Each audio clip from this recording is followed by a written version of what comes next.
우리 같이 말씀 보실까요? 말씀은 느헤미야 1장 8절에서 11절까지의 말씀입니다.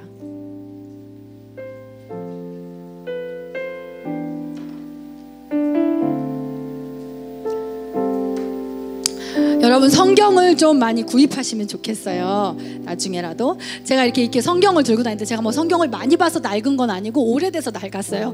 근데 약간 좀 요즘에 더 이렇게 함부로 더 이렇게 다 이렇게 많이 읽은 것처럼 이렇게 좀 손때 묻은 것처럼 너무 멋있잖아요. 그런 성경이. 제가 싱가포르에서 위인 형제 성경을 보고 진짜 감동받았거든요.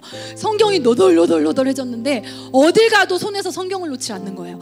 어딜 가도 호텔 로비에서도 손에 성경이 있고요. 심지어 컨퍼런스에서 소개하는데 또 자기도 모르게 일어나서 인사하는데 여기에 성경이 있어.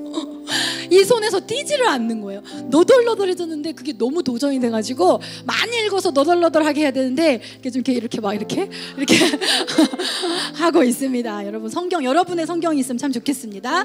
느헤미야 1장 8절에서 11절까지의 말씀 우리 같이 한 목소리로 읽어볼까요? 시작!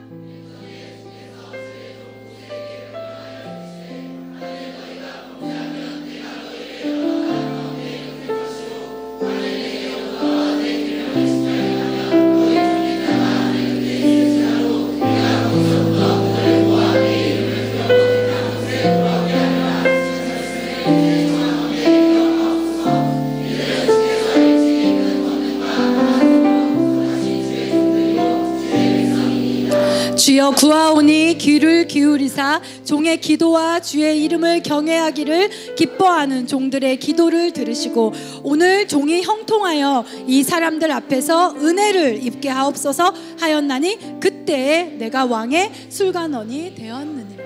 아멘. 오늘 우리가 함께 나눌 말씀의 제목 읽어볼까요? 시작.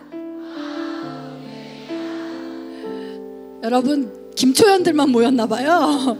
와우 느헤미야가 아니라 액센트를 살려서 시작. 네, 와우 느헤미야. 제가 아까 헌금콜링 할 때 당황했거든요. 은지가 무슨 일이지? 오늘 밥을 굶었나? 힘이 없나? 옛날에 저희 엄마가 야 기집애야 똑바로 하네! 이러고 전화 오면 여보세요? 이래가지고 소름이 쫙 끼쳤었거든요.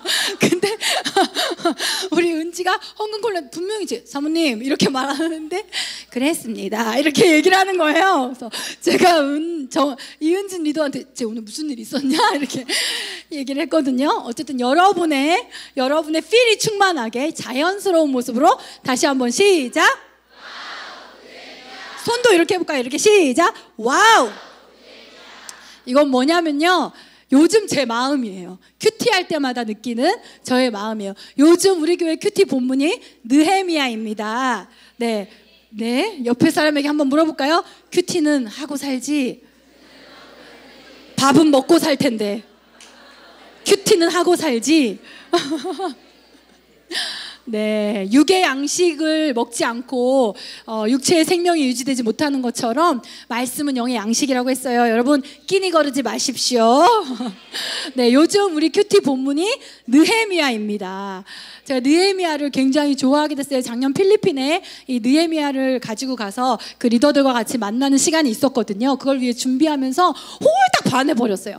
그 연장선이 돼서 작년 가을에는 이 느헤미야를 통해서 제가 리더십에 관심을 갖게 됐고, 그래서 리더십 스터디를 또 하게 됐고, 이렇게 쭉 이어지게 되었습니다. 여러분도 요즘 큐티 하시는 분들 큐티 하시면서 느헤미야의 성품과 리더십에 감탄하고 계시죠? 와우, 이 사람 보통 사람이 아닐세, 이런 마음 가지고 계시죠? 네, 그래서 요즘 이게 큐티를 되게 기쁜 마음으로 하고 있는데요. 이제 컨퍼런스를 앞두고 작년이 생각났어요. 작년 컨퍼런스 앞두고 우리가 에스터를 또 이 말씀 시간에 통으로 이렇게 했었었고, 또 저희 열미모셀에선 요한복음을 통독도 했었었고, 또 리더들과는 다니엘을 또 절반이지만 통독을 했었었고 그랬었어요. 여러분 기억나시죠?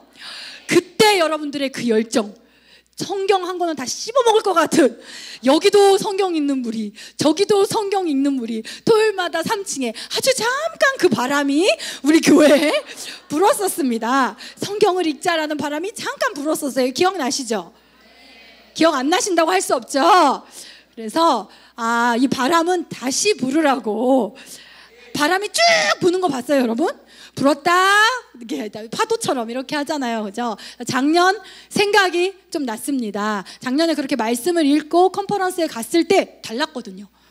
정말 귀를 뚫어놓고 가니까 다르더라고요. 그래서 이번에는 저희도 열미모셀에서 느헤미야를 통독하고 가자, 이러한 생각을 해서 또 날짜를 잡아보려고 합니다. 본문은 이것을 택했지만 사실 오늘은 지금까지 우리가 했던 큐티, 그러니까 느헤미야의 앞부분, 전반부에서 볼 수 있었던 어떤 느헤미야의 리더십이라고 할까요? 모습이라고 할까요? 또 우리가 본받고 싶은 거, 하나님이 느헤미야를 통해서 우리에게 말씀하여 주시는 것들, 이런 것들을 같이 나눠보고자 합니다. 이 내용은 세상 중심에 서다라는 책에서, 창고에서 제가 여러분에게 정리해서 나눠드립니다. 여러분, 여러분이 기억하는 위대한 리더가 있나요? 여러분이 좋아하는 위대한 리더, 빨리 얘기해보세요. 빨리. 누구라도. 신현우? 누구? 최대현? 아니, 위대한, 장대한이 아니고 위대한 리더. 위대한 리더, 여러분이 좋아하는, 평소에 롤모델. 왜 이래? 그냥 제가 할게요. 예를 들면 거스 히딩크라든지, 그 팀도 생각나지만 2002년 월드컵 하면 그 리더가 생각이 나잖아요.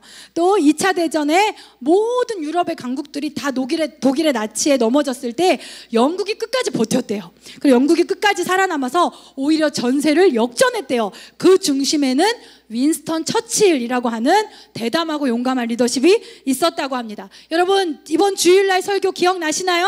하나님은 방법을 찾으시지 않으시고 무엇을 찾으신다고요? 아멘. 맞아요. 하나님은 방법을 찾지 않고 사람을 찾고 그 사람을 통해 일하십니다. 항상 하나님은 사람을 통해 일하시고, 성경은 결국에 그 사람들의 얘기예요. 아멘. 수많은 하나님의 사람들의 이야기가 바로 성경입니다. 2500년 전에, 지금으로부터 오랜 포로 생활을 끝내고 절망 속에 있었던 이스라엘 백성들에게, 그죠? 포로 생활 끝에 아무것도 없어요. 고향은 폐허가 됐어요.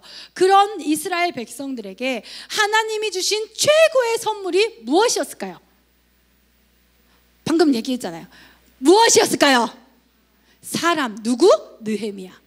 네, 절망 속에서 있었던 이스라엘 백성에게 최고의 선물은 돈도 아니었어요. 명예도 아니었어요. 직장도 아니었어요. 바로 사람. 느헤미야라는 영적 리더였습니다. 여러분에게 최고의 축복이 뭘까요? 여러분에게 최고의 축복이 뭘까요? 여러분에게 최고의 축복 뭘 주셨으면 좋겠습니까? 저도 어렸을 때는 직장이요 뭐요 했던 것 같아요. 근데 이렇게 신앙생활을 하면서 삶의 경험이 조금이나마 쌓여가니까 저는 주저하지 않아요. 이제 저는 0.1초도 망설이면서 전 사람이요. 전 사람. 하나님, 제가 저희 자녀들을 위해서 중보할 때 돈 기도 안 해요. 전 사람 기도해요. 만남의 축복을 주십시오. 하나님, 어딜 가나 대기되어 있는 사람들이 있게 하여 주시옵소서. 우리 삼남매를 통하여서 항상 돕는 사람의 손길을 통해서 하나님 역사해 주시옵소서라고 기도합니다. 단언컨대 우리에게도 하나님이 주시는 최고의 축복이 있다고 한다면 그것은 사람이에요. 아멘. 네, 목사님이 될 수도 있고, 여러분의 리더, 또 저에게는 성도, 어떤 성도를 만나느냐, 또 나의 자녀, 특히 나를 교회로, 하나님께로 이끌어준 그 사람. 절망 속에 있는 사람들, 돈이나 주지, 무슨 교회 오라고 전단지 뿌리고 전단지 주는 사람만 만나. 바로 그 사람이 최고의 축복이에요. 하나님은 항상 방법이 아닌 사람을 통해서 일하신다라는 것입니다. 아멘. 내게 주신 사람들을 최고의 축복으로 여길 줄 아는 우리가 되었으면 좋겠습니다. 아멘. 그걸 모르면요, 부모가 자식한테 이렇게도 말해요. 내가 너를 키우느라 얼마를 들였는데 최고의 축복이 마치 자녀가 아니라 돈인 것처럼 그 돈값은 해야 될 거 아니야. 아니에요. 몇 억을 썼던, 얼마를 썼던 내게 주신 최고의 축복을 자녀라고 말할 수 있고, 내 가족이라고 말할 수 있고, 내 영적 리더라고 말할 수 있는 그런 우리가 되었으면 좋겠습니다. 아멘. 성경에 있는 대부분의 하나님의 사람들의 특징이 그렇지만 느헤미야도 자신이 처한 숱한 상황들을 불평하지 않았어요. 뭐 하지 않았어요? 그리고 느헤미야에게 찾아오는 순간들은 다 최악의 순간들이었어요. 그런데 정말 멋있고 제가 반할 수밖에 없었던 이유는 그 최악의 순간을 최고의 순간으로 만들었어요. 이 한 사람이. 아멘. 우리도 그런 한 사람이 되었으면 좋겠습니다. 그 하나님 사람들의 특징이 우리에게도 나타났으면 좋겠습니다. 네, 그러면 느헤미야는 어떤 사람이었을까? 어떤 리더였을까? 어떤 한 사람이었을까를 우리가 알아봤으면 좋겠습니다. 여러분이 큐티를 하기를 바라는 마음으로 전반부에 나타난 것들만 제가 추려왔어요. 네, 여러분이 후반부에 느헤미야는 이런 모습도 있구나, 이런 모습도 있구나는 큐티하면서 찾으십시오. 아멘. 아멘. 진짜 아멘. 네, 아멘. 네, 느헤미야는 어떤 사람이었을까? 첫 번째는 느헤미야는 하나님의 부르심에 응답하는 사람이었다라는 것입니다.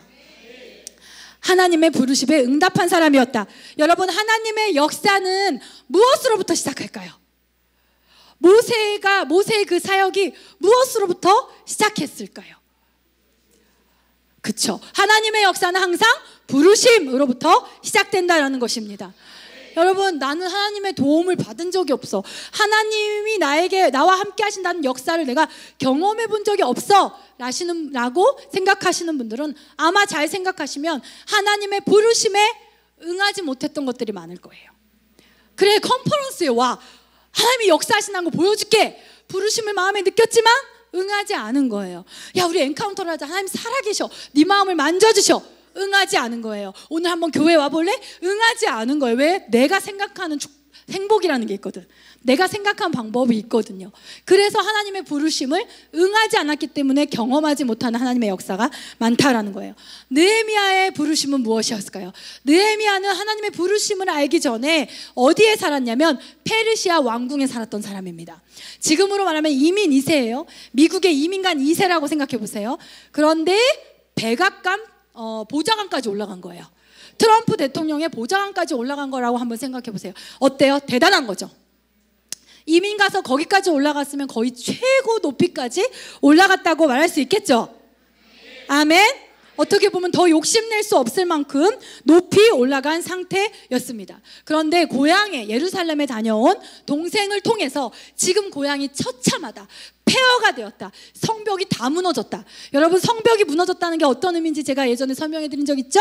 여러분의 집은 있어요. 근데 벽이 없어요.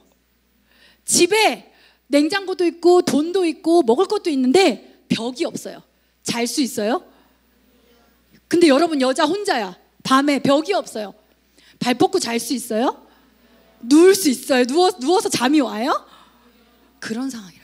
이스라엘이 폐허가 되고 성벽이 무너져서 그 이스라엘을 주변의 나라들이 마음대로 침략하고 마음대로 노략하고 나라를 찾았지만 나라를 잃은 것과 전혀 달라진 게 없는 그러한 폐허가 된 상황의 고향의 소식을 들었습니다. 근데 그 후로 성경에 보면 느헤미야는 누가 압력을 가한 것도 아니고 누가 가라고 한 것도 아닌데도 불구하고 부담감, 마음의 깊은 부담감과 슬픔을 느꼈어요.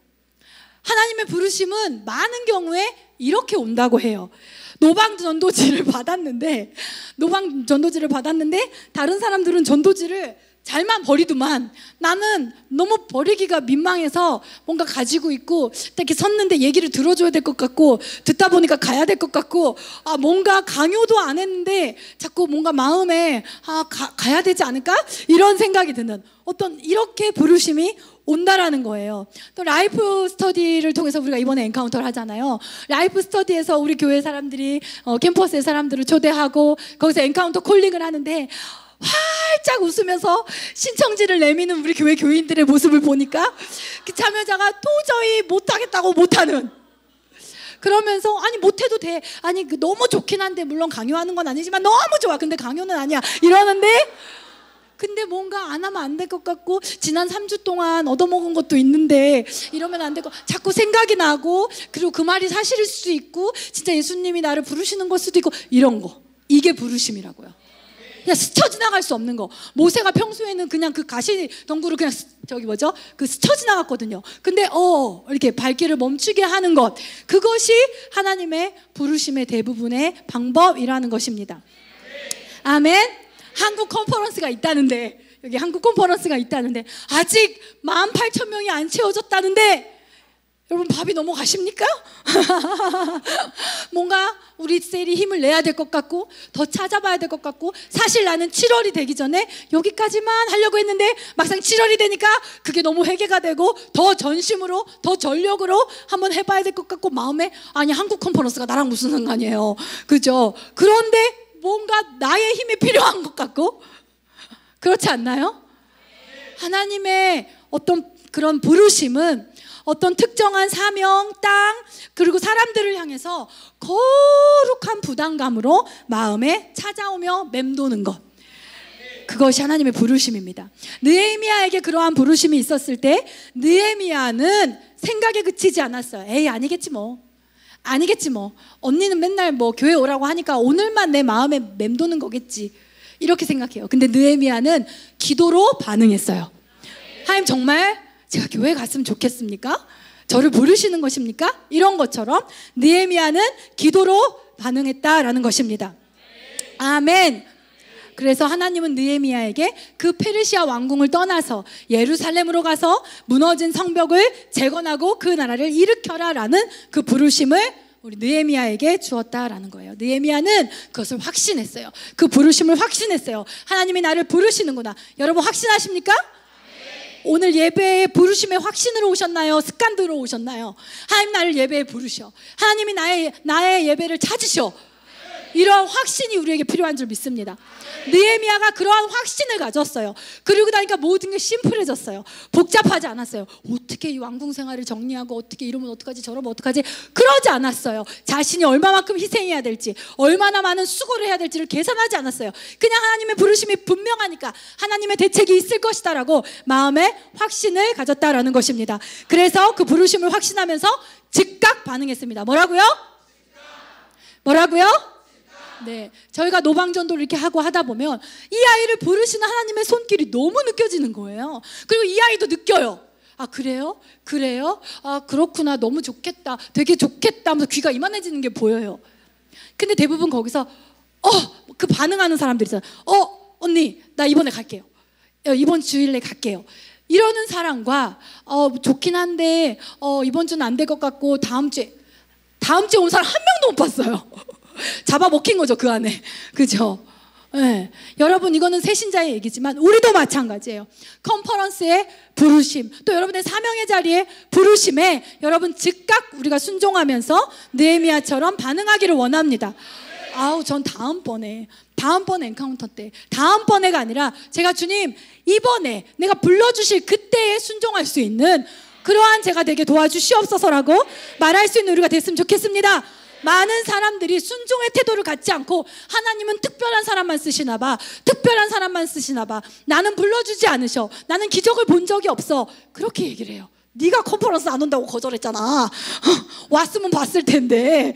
네, 불특정 누군가에게 얘기하는 것입니다. 네, 자신의 불순종은 생각하지 않고 자기는 본 적이 없대요.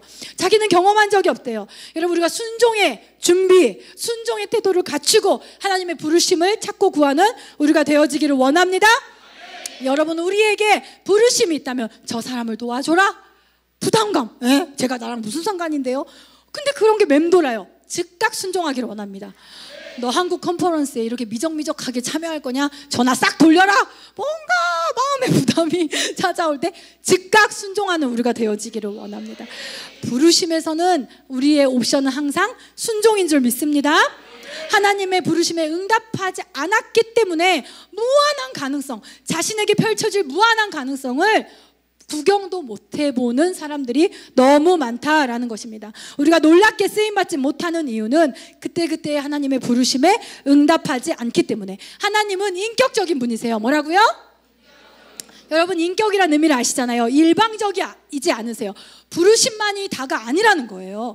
하나님이 인격적이지 않으시면 예지야 이리 와 하고 이렇게 오겠죠. 이렇게 인형 뽑기 하듯이 이렇게 하겠죠. 여러분, 어느 날 여러분이 원룸 여러분의 집에 있는데 내가 원하지 않았는데 눈 떠보니까 예배 앞줄에 앉아 있었던 적 있으셨어요? 난 안 가고 싶었는데 여러분의 발이 막 움직여가지고 오신 적 있으셨어요? 만약에 부르심만이 다라면 그렇게 하셨겠죠. 하나님은 그렇게 웃겨? 그쵸? 근데 너무 웃어주니까 너무 좋다. 그런데 이 하나님의 부르심은 하나님이 인격적이시기 때문에 우리의 응답으로 완성이 돼요. 아무리 하나님이 그 사람에게 하나님의 사람들을 많이 보내셔서 마음을 두드리고 부르셔도 그 사람이 미루고 그 사람이 반응하지 않고 그 사람이 오지 않으면 완성되지 않아요. 이 세상에 완성되지 못한 부르심이 얼마나 많겠어요. 여러분에게 미완으로 끝난 부르심이 얼마나 많겠어요. 우리가 앞으로는 하나님의 거룩한 부담감이 왔을 때, 불러주실 때, 불러주셨음에 감사하면서 와우, 이런 날을 불러주시다니 즉각 순종으로 반응하고 응답으로 부르심을 완성하는 우리가 되었으면 좋겠습니다. 아멘. 특히 리더는 부르심에 확신이 있어야 할 줄 믿습니다. 느헤미야도 왕궁을 떠나고 부르심의 자리에 발을 들여놓으면서부터 시련이 시작됐어요. 느헤미야서 읽어보시면 우리 큐티 하시면서 아셨잖아요. 그죠? 이러한 저러한 어려움이 너무 많이 생겼어요. 우리가 영적인 리더로서 셀을 하면서 우리가 부르심의 확신이 없으면 매일 갈등합니다. 나를 쓰시는 게 맞나? 내가 잘할 수 있나? 주체가 내가 돼요. 내가 잘할 수 있나? 내가 하는 게 맞나? 네가 하는 게 당연히 틀리지. 하나님이 하셔야지. 근데도 계속 그 걱정하는 거야. 내가 이렇게 하는 게 맞나? 내가 이렇게 부르심을 모르고. 그런데 절대 느헤미야처럼 어떠한 시련이 오더라도 흔들리지 않는 믿음은 이곳에 부르신 이가 누구신가? 이 소명을 주신 이가 누구신가? 이 영혼을 맡기신 이가 누구신가? 이 비전을 주신 이가 누구신가? 그 위에 서는 사람이 흔들림이 없다라는 것입니다. 그러므로 여러분, 우리가 다 영적인 리더가 될 거예요, 이미. 그렇기 때문에 여러분들 이 부르심에 여러분 반응하고 부르심 위에 서는 여러분들이 되어지기를 원합니다. 느헤미야가 맞닥뜨려야 됐던 많은 공격들, 정말 어느 날은 큐티하면서 가슴이 퍽퍽했잖아요. 그죠? 퍽퍽했죠. 막 속으로 느헤미야한테 들이박아 막 이러고 싶잖아요. 그죠? 성벽 공사도 해야 되죠. 성벽 공사만 해도 얼마나 힘들어요. 근데 성벽 공사하면서 여기서는 공사하고 여기서는 적들하고 싸워야 돼요. 아직 벽이 없으니까 쳐들어온단 말이에요. 공사도 하면서 싸우기도 해야 돼요. 또 내부의 적들은 또 얼마나 많아요. 느헤미야의 약점을 어떻게든 잡아 끌어가지고 그 약점을 들추려고 하는 그런 적들의 공격, 악성 루머를 퍼뜨려서 내부를 교란시키려는 거. 정말 이걸 뭐라고 해요? 바깥도 엉망, 집 안에도 엉망, 이런 걸 뭐라고 해? 몽땅 엉망? 뭔가 있었을 것 같은데. 사자성어가 뭔가 있었을 것 같은데. 뭐라고요? 못 살겠다? 어쨌든 바깥도 엉망, 안도 엉망. 여러분으로 치면 오늘 노방을 했어. 부모님께 복음을 전하려고 컨퍼런스 같이 가자고 얘기했는데 엄청 욕먹었어. 내가 진짜 너 뭐 저거 했어요. 공부나 이거 사! 막 이랬어. 그리고 나서 용기를 잃지 않으려고 노방을 갔는데 다 까였어. 다 이어폰 끼고 가고 됐어요. 아니요. 하고 보는 데서 전도지 버려버리고 마음이 너무 상했어. 그리고 왔더니 세론이 그러는, 언니, 저 언니 때문에 마음에 상처받았어요. 이러는 거야. 그런 날 있잖아요. 그런 날. 요즘 열미모셀에 어제부터 생긴 유행곡이 있습니다. 우리 목사님의 주제가 왜 슬픈 예감은 들린 적이 없나. 이게 한 사람을 위한 마음이더라고요. 목사님이 지난주에 한 사람에 대해서 설교하셨잖아요. 어제 우리가 그 얘기하면서 막 웃었는데 그런 날도 있잖아요. 그죠? 느헤미야도 맞닥뜨린 상황이 그랬어요. 밖은 밖대로, 안은 안대로. 그런데 만약에 느헤미야가 이 부르심에 응하지 않았다면 그는 편안했을 수는 있겠죠. 여러분이 이 수요 예배 가운데 부르심에 응하지 않았다면 여러분 지금 뭐 하고 있을까? 100% 다 휴대폰하고 있겠죠. 누워서 휴대폰하고 있겠죠. 몸은 되게 편하겠죠. 근데 뭐 하려고 여러분? 이 부르심에 괜히 응하셔가지고 저녁도 못 먹고 버스 타고 또 걸어오고 여기에 와가지고 이렇게 앉아 계시나요? 느헤미야도 마찬가지예요. 그가 그냥 그 자리에 안주했다면 몸은 편했을 거예요. 그런데 느헤미야는 안주하지 않고 부르심에 응했습니다. 대가가 얼마가 지불되든지 끝까지 그 자리를 포기하지 않았다라는 것입니다. 그 결과가 뭔지 아세요? 대박. 죄송합니다. 과격한 말로 미친 리더십. 미친 리더십. 성벽이 재건됐어요. 게다가 내부의 부정부패가 해결돼요. 백성들의 살림살이를 챙겨요. 백성들이 타락해서 하나님 것을 떼어먹는 그 11조의 문제를 해결해요. 그리고 백성들을 진짜 안 오려고, 자기의 처소에서 안 오려고 하는 백성들을 성 내부로 이전시켜요. 민족답게. 그리고 마지막으로는 영적 대각성까지 시켜요. 와, 뭐야 이거? 그죠? 그가 끝까지, 환란이 있었고 그에게 맞닥뜨린 일들은 쉬운 미션은 한 개도 없었지만 포기하지 않고 그 부르심의 자리에서 끝까지 부르심을 바라보고 확신하면서 나아갔을 때 느헤미야에게 찾아온 결과입니다. 아멘. 제가 이 챕터랑 딱 맞는 예는 아닐지 모르겠지만 끝까지 포기하지 않았다라는 그 말에서 생각난 간증이 있었어요. 얼마 전에 들었던 우리 열미모 리더들한테는 얘기했었는데, 어떤 한 선교사님의 간증이에요. 이 선교사님이 한 20년 전에 군대에서, 빠르게 얘기해서 20년 전에 군대에서 아파가지고 입원을 했는데 상사랑 같이 무슨 병을 앓게 됐대요. 제가 그 앞부분 잘 못 들어가지고 중간부터 들어서 무슨 병인지 잘 모르겠어요. 근데 상사는 뭐 폐에 뭐 물이 차고 뭐 어쩌고 어쨌든 위중했어요. 근데 그 상사, 그때만 해도 폭력이 많았어요, 군대에. 근데 그 상사가 새벽 2시만 되면 하루에도 뭐 몇 번씩 밤낮 안 가리고 깨워가지고 2시간씩 자기 다리를, 이게 혈액순환이 잘 안 되니까 쥐가 나고 자기가 아프니까 여기 다리를 주무르게 했다는 거예요. 한 손에 마대자루 같은 거 들고 이 사람이 주무르다가 졸거나 하면 막 때리고 그러면서 막 주무르게 한 거예요. 이 사람은, 이 선교사님은 자기의 몸도 아픈데, 근데 크리스찬인 걸 알고 더 이 사람을 지목해서 그렇게 하는 거예요. 자기가 예수의 사랑으로 하다가 자기도 너무 힘드니까 나중에는 막 분노가 일어나더래요. 막 분노가 일어나고 막 죽이고 싶더래요. 내가 진짜 저 마대자루를 뺏을 수 있을 것 같은데 저 마대자루를 한 대만 빡 치면 소원이 없겠다. 이런 근데도 겉으로는 네 하고 이렇게, 이 착한 크리스천 컴플렉스 우리 다 있잖아요, 그죠? 내 혈기 같았으면 넌 진짜 한 주먹거리도 안 되는데 내가 그러면 예수의 이름에 먹칠할까봐 참는다. 너 진짜 내가 예수 믿기 전에 만났으면 죽었어. 속으로 그러잖아요, 그죠? 그런 마음인 거예요. 너무 저의 과거가 보였나요?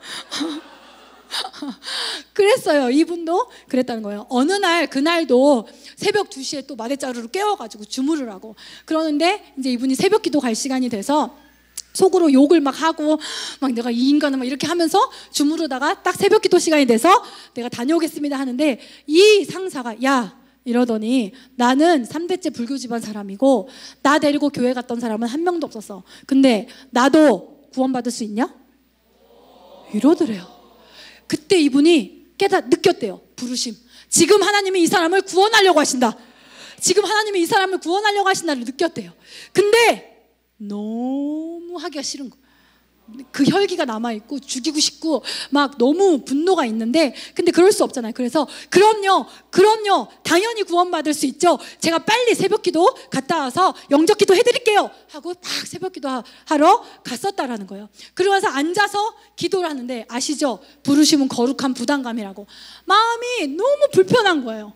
하나님은 분명히 구원하시려는 사인이었는데 내가 내 인간적인 혈기에 그 자리를 박차고 나오고 잠시라도 미뤘구나 하는 생각에 너무 마음이 불편해서, 하나님 알겠습니다, 죄송합니다 하고 개인 기도하지 않고 그 예배가 목사님 말씀이 끝나자마자 막 갔다는 거예요. 근데 그 30분 사이에 사망했어요. 이분이 완전 거기서 얼음이 된 거예요. 충격에 빠진 거죠. 그래서 이분이, 그러니까 저 긴 얘기는 다 패스하고, 이분이 그것 때문에 시달림을 너무 많이 당하죠. 마음의 양심에. 그리고 사탄은 얼마나 많이 공격하겠어요. 넌 선교사 결단한 놈이, 사람을 살리겠다고 선교사 결단한 놈이 눈앞에 구원하라고 데려다준 놈도 지옥 보내고, 너 차에 치여서 죽이는 게 차라리 낫지. 사단이 계속 마음에 그런 소리, 차에 치여서 죽이는 게 낫지. 네가 지옥 보낸 거야. 네가 지옥 보낸 건, 근데 지옥은 영원해. 너 이거 어떡할 거야. 이 시달림이 너무 계속된 거야. 근데 이분이 그걸 통해서 이분 마음에 뭐가 생겼냐면, 내가 한 영혼도 지옥 보내고 싶지 않다. 다시는 한 영혼도 지옥 보내고 싶지 않다. 이게 이분 마음에 생겼던 거예요. 그래서 이분이 그렇게 중고등부 사역을 열심히 했대요. 하루에 한 끼 먹어가면서. 그래서 6개월 만에 30명이었던 중고등부를 200명까지 부흥시킬 정도로 그렇게. 그래서 겨울에는 교회 지하에서 자고 기도하고 낮에는 신방하고. 근데 이분이 보일러를 안 틀고 잤대요, 그 겨울에. 그래서 지금도 기관지가 상한 거예요. 근데 보일러를 틀려고만 하면 마음의 사탄이죠. 근데 마음의 소리가 너 같은 자식이 성도들이 낸 헌금으로 네 등 따시게 할 자격이 있을 것 같아? 너 기억 안 나? 너 지옥 보낸 사람이잖아. 이게 너무 마음에 있어서 너무 어느 날은 이러다 죽겠구나 싶어서 보일러를 틀러 갔다가 이 손이 이렇게 내려지던 그렇게. 근데 어느 날은 담임 목사님이 내려오셨다가 깜짝 놀라가지고 막 뭐라고 하셨다는 거예요. 너 이렇게 만든다 하고서는 보일러를 빵 틀어주시고 따뜻해질 때까지 기다려주셨다가 다시는 이렇게 하지 마라 하고 올라가셨대요. 근데 이분이 목사님이 올라가시자마자 다시 껐대요. 그게 마음이 편하더래. 그러면서 계속 포기하지 않고 한 영혼씩 한 영혼씩 이렇게 하는데, 근데 어떤 아이의 아버지가 알코올 중독자 이제였어요. 가기만 하면 두드려 맞는 거예요. 근데 자꾸 이 사람이 생각이 나서 내가 하나님이 부르셨을 때 내가 그것을 순종하지 않음으로 했던 그 결과가 생각이 나서 그렇게 맞으면서도 그 한 영혼을 찾아갔는데 맞을 때 행복했다라는 거야. 그 죄의 짐이 덜어지는 것 같아서 그랬을 것 같아요. 그 어느 날 비 오는 날 그날도 두드려 맞는데 막 때리다가 술 취하셔서 때리다가 이제 이 아저씨가 손을 든 거예요. 별 이상한 놈 다 보겠네. 야, 네 맘대로 해라. 이렇게 된 거예요. 그러니까 그 중학생 아이가 교회 다닐 수 있게 된 거예요. 아버지가 이제 굴복한 거예요. 그래서 그 빚 속에서 걔도 울고 이 선교사님도 울면서 같이 손잡고 그렇게 얘기했다는 거예요. 너 교회 안 오면 나 또 올 거야. 그럼 나 또 맞아. 너 예수 믿어야 돼. 나 너가 지옥 가는 거 절대 못 본다. 나는 이제 내 앞에 있는 영혼 지옥 가는 거 절대 못 봐. 그러면서 거기서 나 따라해 하면서 거기서 예수를 영접시켰다는 거예요. 그러니까 어쩌면 그 영접시키지 못했던 그것이 또 씻겨지는 그런 시간이 됐겠지만, 그러면서 돌아오는 길에 많이 울었대요. 근데 이분이 이제 그 모든 사역을 빨리 이걸 마치고 이제 진짜 선교사를 가려고 이제 예수전도단을 통해서 DTS 훈련에, 해외에 있는 DTS 훈련에 참여하시는데, 이때 그때 겨울 한겨울 내내 보일러를 틀지 않아서 상한 기관지 때문에 그날 집회에 참석을 못하겠다 하고 누워있는데 너무 서럽더래요. 왜냐면 그게 그때 얻은 병이잖아요. 그게 또 생각나는 거야. 이 기침이 이렇게 할 때마다 또 그게 생각나고 또 죄송하고 막 하염없이 눈물만 흘리다가 모르겠다, 나 그냥 죽으면 죽으라고 갔대요. 근데 갔는데 그날 집회에 오신 분이 예언사역, 세계적인 예언사역을 하시는 분이다 라고 했대요. 이분은 말씀 중심의 교회에서 자랐기 때문에 그런 거에 대해서 이제 신뢰를 못했다는 거예요. 그리고 그게 너무 옛날이니까, 옛날에는 사랑하는 딸아, 사랑하는 아들아 이런 예언이 지금처럼 흔하지 않았거든요. 그래서 이렇게 가서 있는데 저 뒤에서 이렇게 예언을 하면서 자기 쪽으로 이렇게 오시는데 얘기가 사랑하는 아들아, 사랑하는 딸아 이렇게 얘기가 시작되니까 속으로 내가 선교사 훈련하러 왔다가 이단 만났어 이렇게 생각했대요. 그러면서 그런 거 알죠? 목사님 무슨 말씀하시면 이게 여기서 말대꾸하고 이런 거 있잖아요. 사랑하는 아들아 이렇게 하는데 지 아들이네, 지 아들 뭐 이러면서 이렇게 말대꾸를 막 속으로 하면서 내가 아픈 몸 끌고 왔는데 내가 지금 이런 광경을 보내 막 이러면서 있었어요. 이분의 차례가 됐는데 그분이 갑자기 다른 사람을 이렇게 기도하는데 이분은 확 끌어안더래. 가슴으로 확 끌어안더래. 근데 이분이 기관지 이것 때문에 염 때문에 호흡을 못했었는데 이렇게 호흡을 못했는데 죄송해요, 그분의 표현으로는 암내가 훅 들어와가지고 확 끌어왔는데, 외국인들 확 끌어왔는데 암내가 들어와서 호흡이 뻥 뚫렸대요. 너무 놀라서. 그게 중요한 게 아니라 어쨌든 진짜 신뢰하지도 않는 사람인데 갑자기 자기를 끌어안는 거야. 그러면서 첫 번째 그분이 하셨던 말이 사랑하는 아들아 보일러 왜 껐니? 그 이분이 너무 놀랬겠죠. 보일러 왜 껐니? 그러면서 네가 지난 3년 동안 어떻게 살았는지, 어떻게 그 자리를 지키려고 했는지, 얼마나 포기하지 않으려고 했는지 내가 다 알고 있다. 내가 다 보고 있다. 근데 보일러 왜 껐니? 그러시면서 그랬다는 거예요. 내가 너무 가슴 아파서, 너무 속상해서 나의 종을 보내서 보일러 틀어주게 했잖아. 그런 얘기를 하셨다는 거예요. 근데 왜 다시 끈 거야? 근데도 이분이요, 자기 상처가 있으니까 인정하고 싶지 않더래요. 이거는 우연일 수도 있어 이런 거 있잖아요. 아니 나는 이런 용서를 받을 자격이 없어 하면서 인정하고 싶지 않더래요. 근데 그 다음에 너 기억하니? 영어의 문법 아시죠? 너 기억하니? 그 비 오던 날이라고 말하는데 이분이 속으로 그날 그 일을 말하는 거면 나는 믿는다 이렇게 속으로 그 찰나에 생각을 했는데, 기억나니? 그 비 오는 날, 그 어린아이를 붙잡고 나를 영접시켜줬잖아. 그때 이 사람이 막 무너진 거야. 근데 사랑하는 아들아, 내가 너무 기뻤어. 네가 포기하지 않고 끝까지, 그리고 그 한 영혼을 나를 소개해주고 영접시킨 내가 너무 기뻐서 내가 온 천사들에게 너를 자랑했다. 넌 너무 자랑스러운 나의 아들이다. 내가 너를 얼마나 자랑스러웠는지, 내가 그날 얼마나 기뻤는지 너는 아니?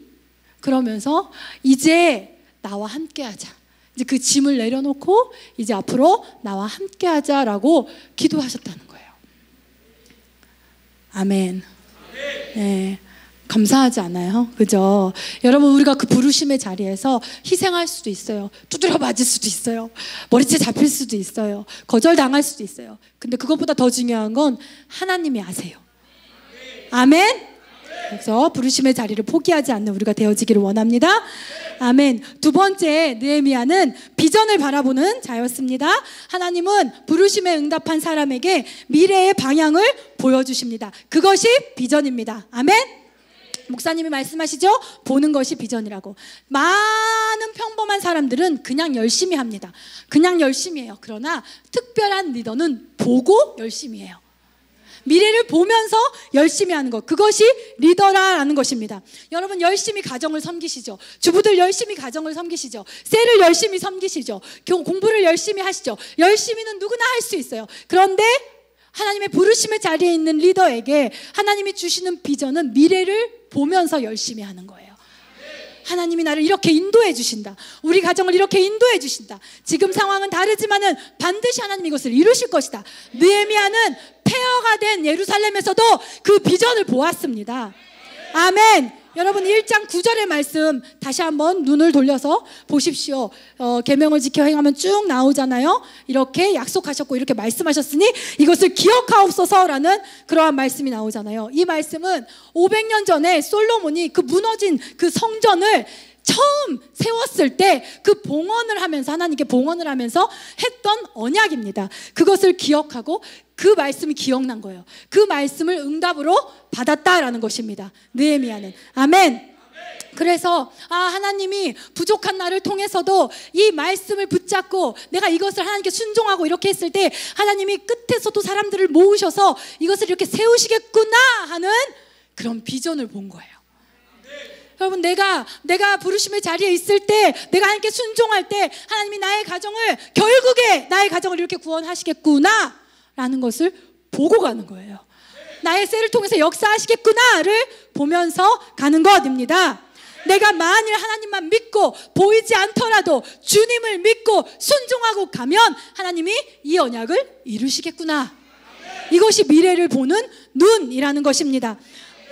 리더십을 많이 이렇게 하다 보니까 리더십에서 많은 사람들, 뭐 성경 속 리더십이든지 세상 속의 리더십이든지 절대로 빠지지 않는 한 가지가 바로 꿈이에요. 꿈. 세상에선 꿈, 우리에겐 비전이라고 하죠. 아멘. 열심이 아니라는 거예요. 이구동성으로 모두가 말하는 게 열심이 아니에요. 그럼 열심을 않느냐? 그게 아니에요. 꿈이 낳은 열심인 거예요. 꿈이 없는, 비전이 없는 열심은 그냥 흩어지는 거예요. 그냥 흩어지는 거예요. 그런데 비전, 꿈이 분명하고 그러니까 여러분들 자녀를 키우든지 살림을 하든지 공부를 하든지 셀을 하든지 리더는 꿈이 있어야 합니다.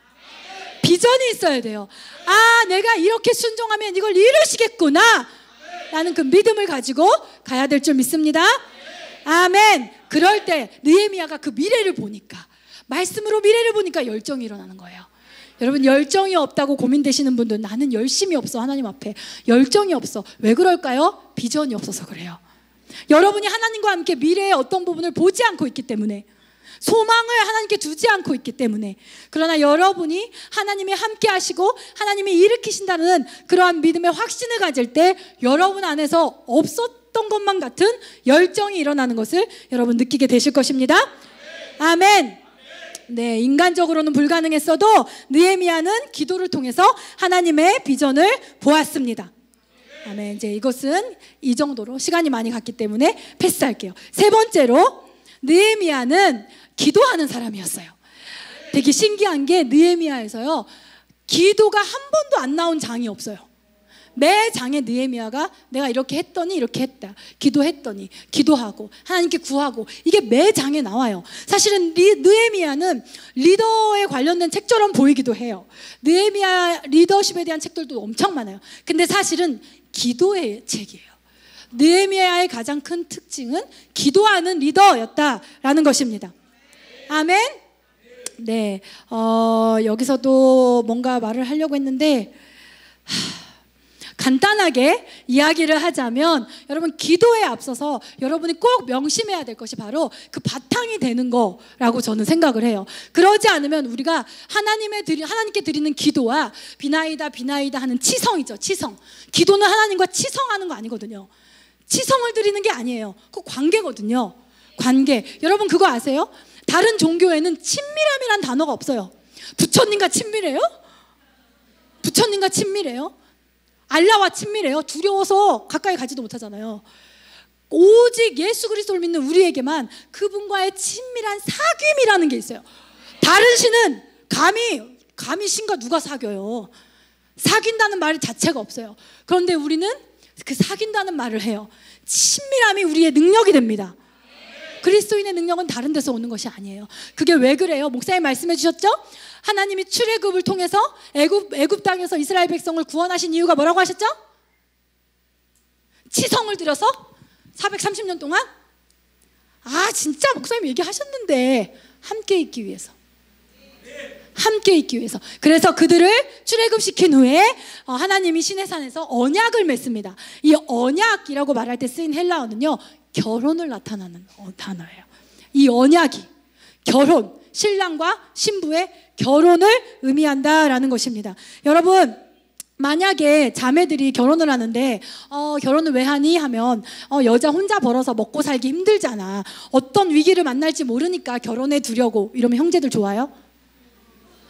만약에 자매들 앞에 있는데, 형제 넌 얘랑 왜 결혼해? 밥하고 빨래하기 귀찮잖아. 좋아요? 근데 왜 우리는 하나님을 그렇게 대하는 걸까? 하나님은 결혼의 의미로의 언약으로 우리를 구원하시고 언약을 맺으셨는데, 위기 상황에서 찾으려고 보험 들어놓듯이 천국 가려고, 힘들고 어려운 일 있을 때 도움 구하려고, 그거는 좋은 결혼 관계가 아니잖아요. 그죠? 하나님은 결혼이라는 단어를 쓰시면서 우리와 언약을 맺으셨습니다. 이거는 남편도 아내도 의무가 있는 거예요. 그죠? 아내도 눈 돌리지 않고 오직 남편을 섬기고 사랑하는 의무가 있지만, 남편은 아닌가요? 똑같죠? 남편도 그러한 의무가 있다라는 것입니다. 느헤미야는 이 언약을 가지고 기도를 했다는 거예요. 여러분 나중에 느헤미야 큐티 할 때 한번 잘 보세요. 하나님 이렇게 말씀하셨사오니 이것을, 하나님 말씀하신 대로 이것을, 이런 언약의 기도가 너무 많아요. 아까 기도의 응답도 솔로몬을 통해서 말씀하신 그것을 끄집어 와가지고, 여러분 하나님의 언약, 이것을 기억하십시오. 그리고 우리가 결혼은 왜 해요? 결혼은 함께 있고 싶어서 하는 거잖아요. 그럼 그 바탕에는 뭐가 있는 거예요? 사랑이 있는 거잖아요. 그럼 여러분의 기도의 바탕에는 뭐가 있어야 할까요? 그럼 기도하러 올 때 여러분에게는 어떤 마음이 가장 커야 될까요? 내가 이 문제를 해결해야 되겠다, 이거? 그거보다 더 앞선 거, 하나님을 사랑하자, 하나님 사랑하고 싶다, 내가 하나님 사랑하러 가야겠다. 그것이 1번. 야, 너 너무 크게 하지 마. 성대결절나. 또 성대결절나면 어떡해. 그거보다 반만. 무슨 말인지 이해하시죠? 그 바탕을 여러분 확실하게, 느헤미야는 아마도 이 바탕이 확실했던 것 같아요. 이 언약의 말씀을 붙잡고 매장 기도하는 것이 나옵니다. 여러분 이 결혼 서약을 통해서 하나님이 우리와 언약을 맺으신 건 너무나 놀라운 일이라고 저는 생각해요. 왜냐하면 하나님이 스스로 자기를 의무가 있는 자리로 자기를 이렇게 오게 한 거예요. 우리는 성경을 읽을 때 우리의 의무만 엄청 많다고 생각해요. 그래서 성경을 읽기 부담스러워하는 거예요.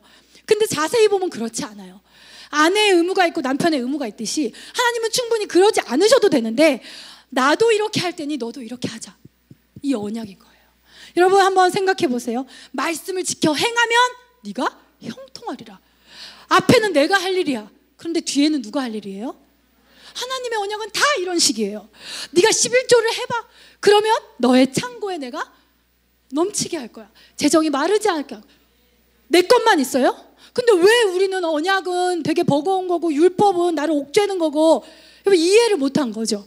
하나님은 나도 이것을 지킬게, 너도 지켜라라는, 스스로 자기를 그렇지 않아도 되는데 막 야 똑바로 하라 막 이래도 되는데, 그 존중하는 그 관계, 그 언약의 관계. 그래서 여러분 말씀 안으로 들어오세요. 그래서 말씀을 지키세요. 그리고 하나님께 요구하세요. 그러할 권한을 우리에게 주셨단 말이에요. 아멘. 하나님, 내가 11조를 지켜 행했습니다. 근데 저의 재정이 말라가요. 아니 어떻게 하실 겁니까? 라는 이 당돌한 기도를 허락하신다고요. 그 언약 안에서.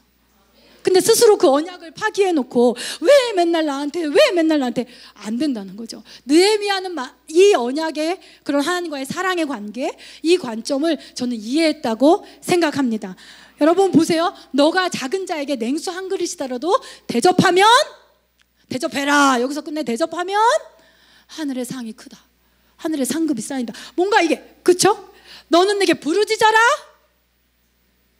아무 일도 없으리라. 부르짖어라. 스트레스 풀릴 거야. 부르짖어라. 그래?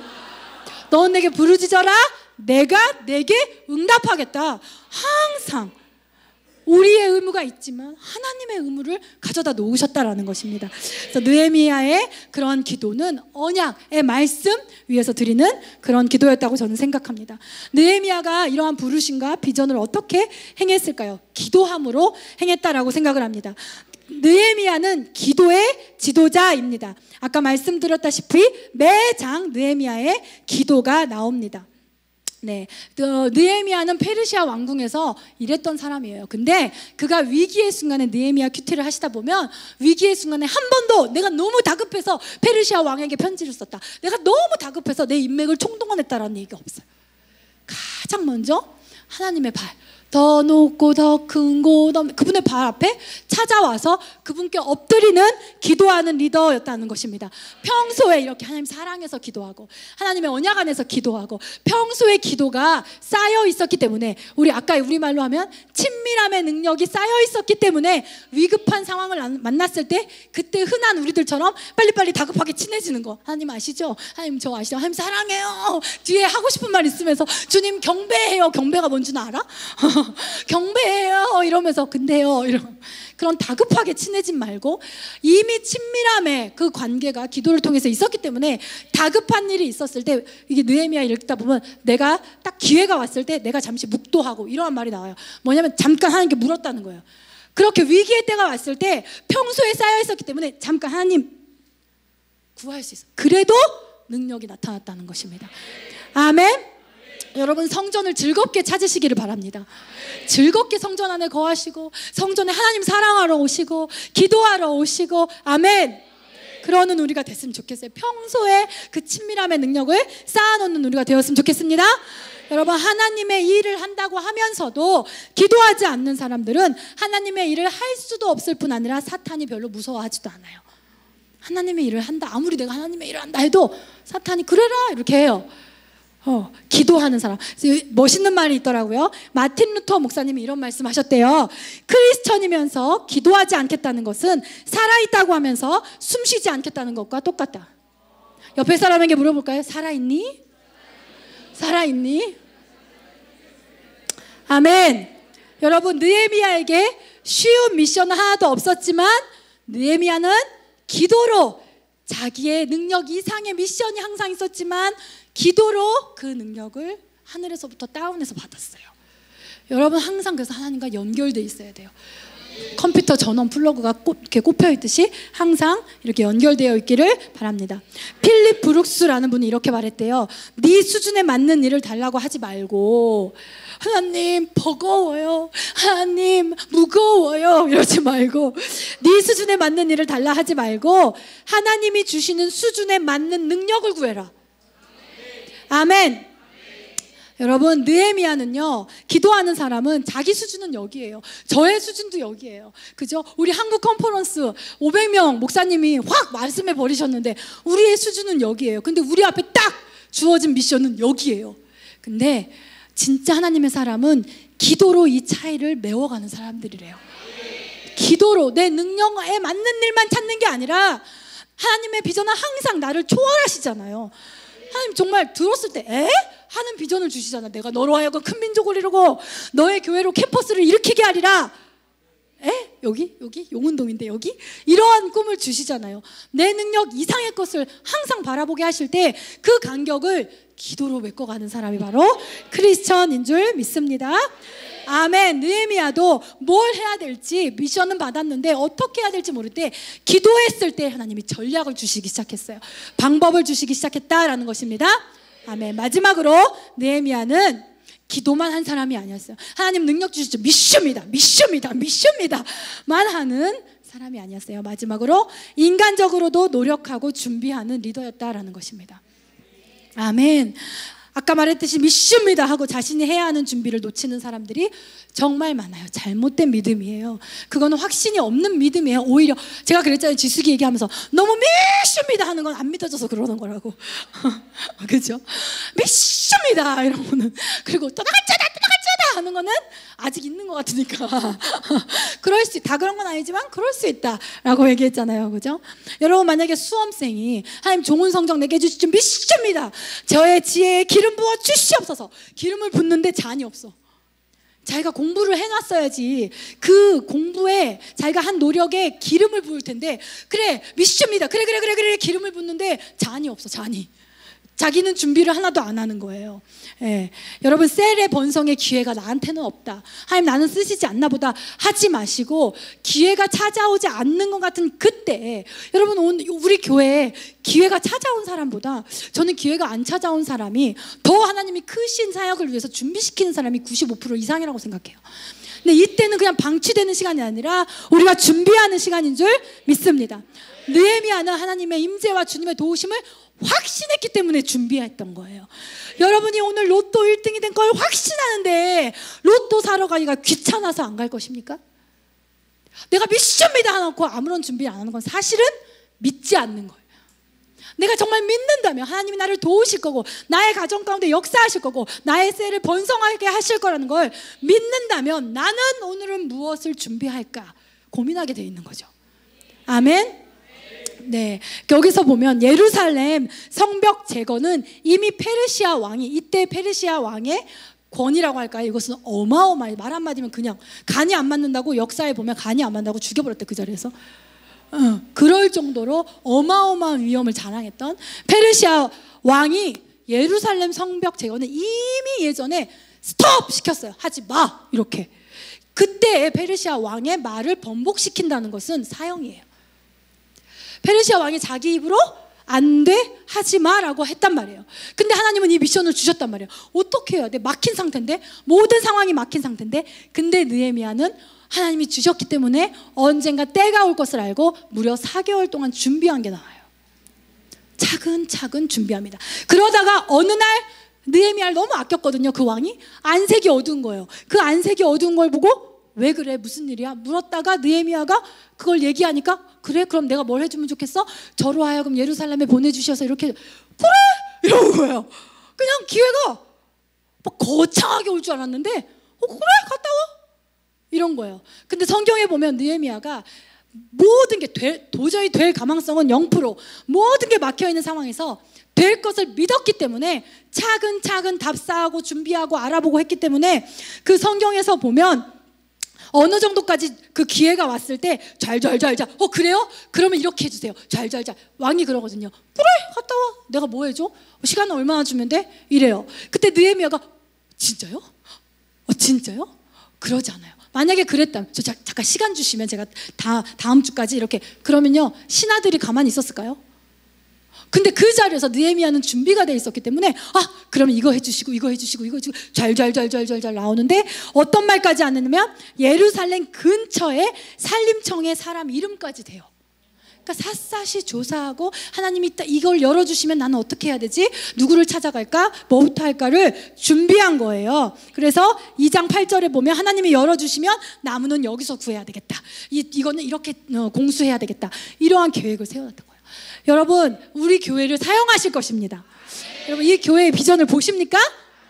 아멘. 그러면 여러분, 때마침 다음 주인가부터 양육학교가 있을 건데요, 이걸 위해서 그렇게 한 건 아니지만 어쨌든 무엇이든 말씀과 기도, 그리고 우리가 양육할 수 있는 사람으로 준비되어야 할 줄 믿습니다. 여러분의 가정을 하나님께서 구원하실 것입니다. 근데 어떻게 하실지 몰라요. 어느 날 엄마가 그래?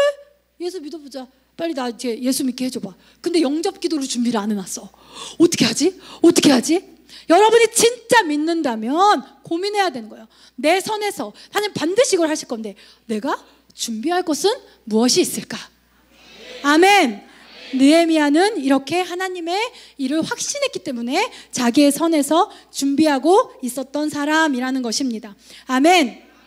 네, 취업이 안 되고 그래서 세상 탓하고 자기 능력 탓하고 하는 거는요, 세상 모든 사람들도 다 해요. 그런데 우리는 하나님의 사람인 줄 믿습니다. 아멘. 하나님은 우리에게 하나님도 섬길 수 있고 내 삶도 풍요롭게 할 직장을 주실 것입니다. 여러분 믿으십시오. 학생 여러분들. 그러면 그 직장이 올 때까지 우리는 준비해야 돼요. 성실하게 수업에 임하고 준비해야 될 줄 믿습니다. 반드시 하나님이 우리를 번성케 하실 것이기 때문에 우리는 오늘을 준비하는 시간으로 삼을 수 있을 줄 믿습니다. 마지막으로 바울이 디모데에게 이렇게 말을 했어요. 모든 일에 전심전력해라. 모든 일에, 정말 아들과 같이 여겼던 디모데에게 모든 일에 전심전력해라. 그게 하나님의 사람의 특징이다. All your heart 라는 말을 써요. 영어 성경에서 보면 적당히 하는 것은 하나님의 사람의 태도가 아니다. 사람들이 보는 데서는 사역하는 것처럼 하고 사람들이 보지 않는 데서는 세상 사람들이랑 똑같고 엄마가 보는 앞에서는 공부하고 엄마가 보지 않는 데서는 마음대로 있고 진정한 크리스천은 그런 게 아니다. 모든 일에 누가 보던 상사가 있으면 굉장히 열심히 하는 것처럼 하고 뭐죠? 상사가 없으면 뭐냐 이거 뭐 포켓몬? 뭐죠? 그런 게임하고 그것이 크리스천의 모습이 아니다. 누가 보던 보지 않던 하나님 앞에서 모든 일에 전심전력할 수 있는 그러한 사람이 하나님의 사람이다라고 사도 바울이 디모데에게 가르칩니다. 여러분 성도로서 너무 쉽게 포기하면서 살지 않으셨나요? 예배를 너무 쉽게 포기하고 뭐 컨퍼런스니 돈 조금만 부담되면 쉽게 포기하고 뭐 잠자리 조금만 불편할 것 같으면 쉽게 포기하고 너무 쉽게 포기하면서 오지 않으셨나요? 근데 분명히 사도 바울은 얘기하는 거예요. 그러한 태도는 하나님의 사람의 태도가 아니다. 세상 사람들도 조금 분화되면 안 하고 조금 불편할 것 같으면 안 하고 다 할 수 있다. 그런데 하나님의 사람의 특징은 모든 일에 전심전력하는 것이다 라고 사도 바울이 오늘 이야기해주고 있습니다. 여러분 목회를 하더라도 또 직장생활을 하더라도 셀을 일구더라도 우리가 모든 부분에 우리의 마음을 드리고 우리의 힘을 드리는 우리가 되었으면 좋겠습니다. 하나님의 사람다운 우리가 되었으면 좋겠습니다. 아멘. 내가 하나님께 전심을 드렸습니다. 내 all my heart를 드렸습니다 라고 말할 수 있는 우리 교회가 됐으면 좋겠습니다. 우리 다 같이 일어나서 같이 기도하도록 하겠습니다.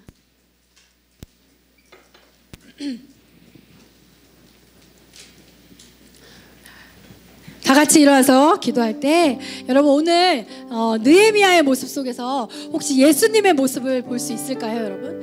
예수님의 모습을 느낄 수 있습니다.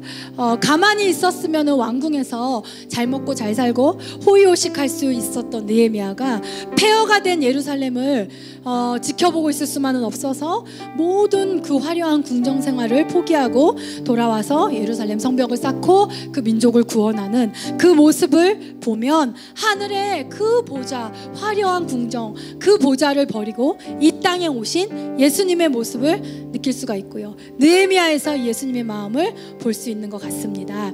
문제가 많고 상황이 어려워서 많은 것들로 힘들어하시는 분들도 되게 많이 있고 또 우리 앞에, 우리 교회 앞에, 우리의 셀 앞에 주어지는 미션은 한 번도 초자연적인 능력이 없이는 이룰 수 있는 그런 미션은 없었어요. 다 크고 다 내 능력 이상의 미션들이 우리 앞을 기다리고 있고 우리 교회를 기다리고 있죠. 느헤미야도 문제가 너무 많았어요. 그러나 느헤미야는 해결을 복잡하게 하지 않았습니다. 아멘. 그는 하나님 앞에 서는 것으로 해결했습니다. 하나님과의 관계가 올바를 때 우리는 복잡하지 않는 삶을 살 줄 믿습니다. 하나님과의 관계가 올바를 때 우리 교회는 복잡하지 않은 교회가 될 줄 믿습니다. 그러나 하나님과의 관계가 느슨해지고 어긋날 때 여러분 세상 모든 게 걱정되고 세상 모든 게 복잡해지고 세상 모든 게 어지럽게 느껴지게 될 것입니다. 사역이 바빠서 기도할 시간이 없나요? 혹은 사역이 없어서 기도할 힘이 없나요? 먼저 중요한 것은 주님께 전심으로 하나님, 내가 당신과 바른 관계를 갖기를 원합니다. 바른 올바른 관계가 되기를 원합니다. 나의 모든 능력은 당신으로부터 나옵니다라고 기도할 수 있는 우리가 되었으면 좋겠습니다. 부르심의 자리에 순종하면서도 폐허 속에서도 하나님의 비전을 보게 하여 주시옵소서. 최악의 상황을 최선의 기회로 만드는 그 한 사람이 되게 하여 주시옵소서. 무너진 나의 가정, 나의 세, 이 한국 땅을 현실을 보고 한탄하는 것이 아니라 그 가운데서 그렇기 때문에 나를 그곳에 부르셨음을 믿고 하나님의 비전을 보며 나아갈 수 있도록 도와주시옵소서. 우리가 이 마음으로 뜨거워졌으면 좋겠습니다. 주여 부르짖고 기도하겠습니다. 주여, 주여, 주여, 주여.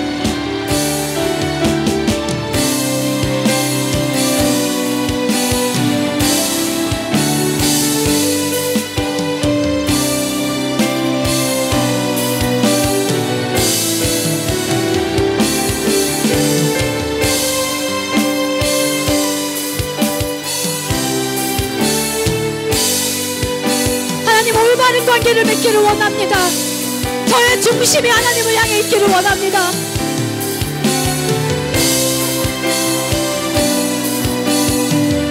여러분 마음이 복잡합니까? 머리가 복잡합니까? 우리들의 미션이 너무나 크게 느껴집니까? 아닙니다. 주님 앞에 갔을 때 모든 복잡함이 사라집니다. 우리가 주님 앞에 올바로 섰을 때 이 모든 문제는 풀릴 줄 믿습니다. 우리와 같이 찬양해 볼까요? 세상의 유혹 시험이 찬양하겠습니다. 세상의 유혹 시험이 내게 몰려올 때 나의 힘으로 그것들 나의 힘으로 이것은 부끄러운 고백이 아닙니다. 아멘. 거대한 폭풍 가운데 위축된 나의 영혼 어찌할 바를 몰라 헤매이고 있을 거짓과 속임수로 거짓과 속임수로 가득 찬 세상에 어디로 갈지 몰라 어디로 갈지 몰라 머뭇거리고 있네. 공중의 권세 잡은 자 공중의 권세 잡은 자 지금도 우리들 실패와 절망으로 우리가 그때 믿음으로 고백합시다. 소리 높여 고백합시다.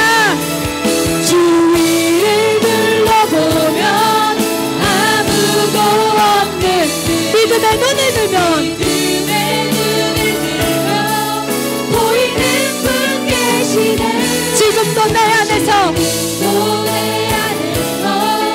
역사하고 계시는 사망과 어둠의 권세 물리치시는 우리 그 주님을 찬양합시다. 주를 찬양 나의 태도는 언제나 이러할 것입니다. 현실과 문제와 나의 한계 앞에서 주님을 찬양할 것입니다.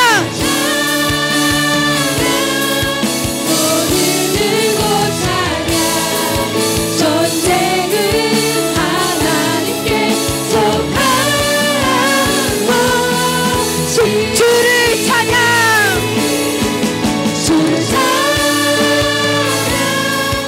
손을 들고 찬양 그렇습니다. 주님 전쟁은 나에게 속한 것 아니니 선포하십시오. 주를 찬양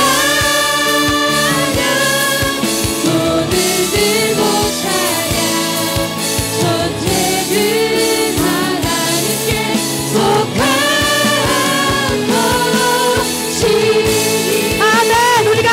속해 있다면 복잡할 것이 불가능할 것이 어려울 것이 없는 것을 아는 것 그것이 하나님을 경외함입니다. 그것이 하나님의 능력을 인정하는 것입니다. 그것이 참 지혜일 줄 믿습니다. 오늘 우리가 느헤미야에게서 이것을 발견하기를 원합니다. 우리가 다시 한번 여러분을 위해 기도할 때 여러분의 기도를 위해 기도하십시오. 스가랴서에 보면 이러한 말씀이 있습니다. 내가 다윗의 집과 예루살렘 주민에게 은총과 강구하는 심령을 부어주리니, 기도할 수 있는 영을 부어주신다라는 것입니다.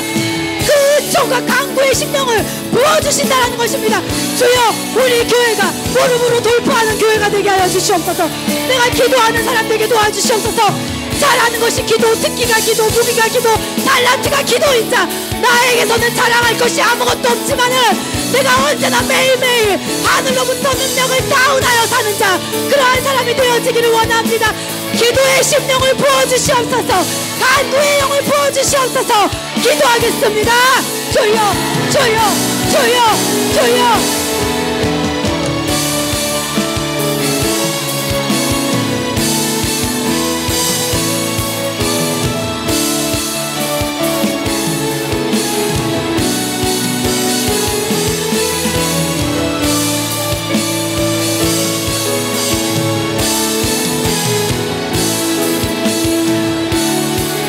간구하기를 원합니다.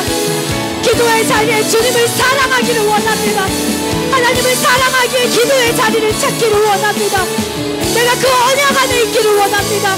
육신에 미약합니다. 의지가 약합니다. 나를 도와주시고 간구하는 심령을 허락하여 주시옵소서. 주의 약속대로 아버지 주의 백성에게 간구하는 심령을 허락하여 주시옵소서. 기도의 교회가 되게 하여 주시옵소서. 아멘. 우리가 마지막으로 기도할 때 마지막 바울이 디모데에게 했던 말, 모든 일에 전심과 전력을 다하여라. Give your all my heart. 우리가 이 말씀을 붙잡고 마지막으로 기도하기를 원합니다. 우리가 눈앞에 당장 있는 미션이, 우리에게 주신 미션이 무엇입니까? 엔카운터가 있고요, 컨퍼런스가 있습니다. 또 앞으로 우리 교회는 느헤미야처럼 예상치 못한 그때그때 하나님의 부르심 앞에 나아갈 것입니다. 그때마다 우리가 할 수 있는 것도 있겠지만 때로는 우리가 너무너무 할 그러한 미션도 있을 것입니다. 여러분의 인생에서도 있을 수 있겠죠. 그러나 우리가 오늘 기도할 것은, 하나님, 우리가 전심전력하기를 원합니다. 우리에게 주신 이 엔카운터에 전심과 전력을 다하게 하여 주시옵소서. 하나님, 컨퍼런스에 나의 마음을 쏟기를 원합니다. 전력으로 내가 이것에 동참하기를 원합니다. 아버지, 함께하여 주시옵소서. 우리가 나의 태도를 결정하며 나아갑시다. 기도하겠습니다. 주여, 주여, 주여, 주여.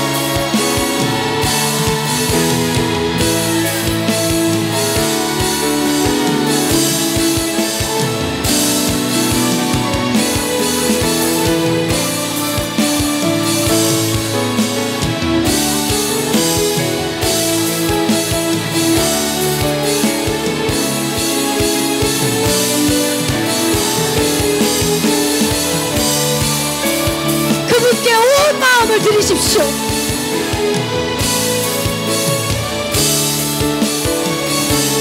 내가 온 마음과 온 힘을 다해 전심전력으로 하나님의 사람답게, 하나님의 사람답게, 주여, 내가 그렇게 나아가기를 결단하오니 주님 도와주시옵소서.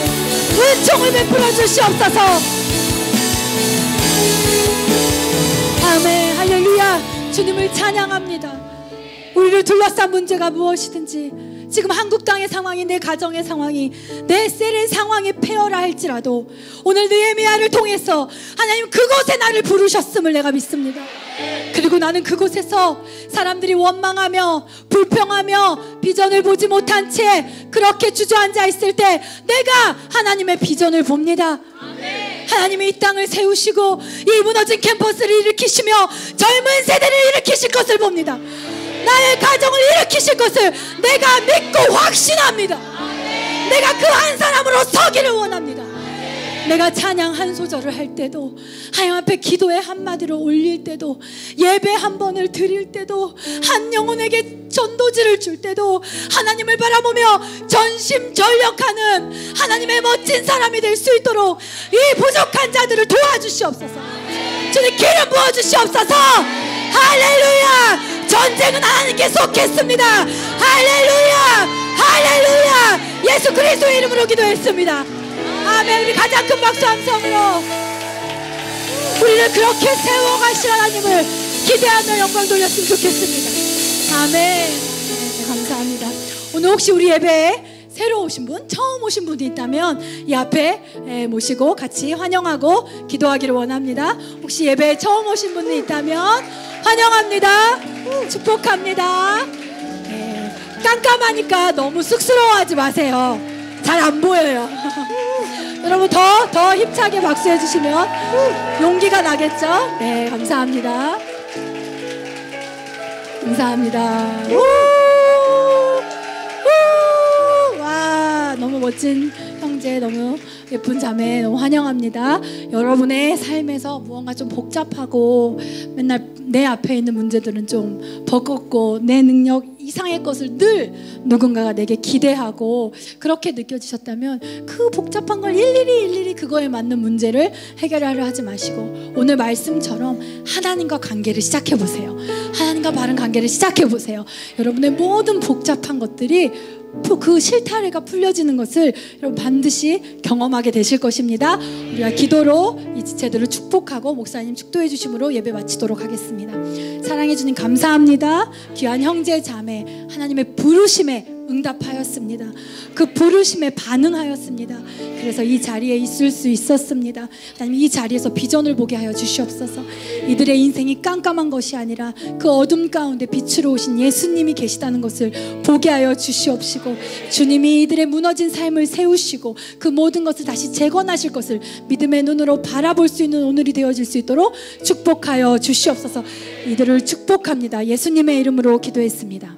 아멘. 이제는 우리 주 예수 그리스도의 은혜와 하나님의 크신 사랑과 성령의 교통 역사하심이 네 예배의 그 삶을 바라보며 정말 나의 삶 가운데 하나님이 주신 나의 시간들, 나의 젊음들, 나의 물질들 앞에 열정을 가지고 살아가기를 고백하고 선포하는 주님에게 모든 성도들 위해 지금부터 영원토록 함께 하시기를 간절히 축원하옵나이다. 아멘.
하나님께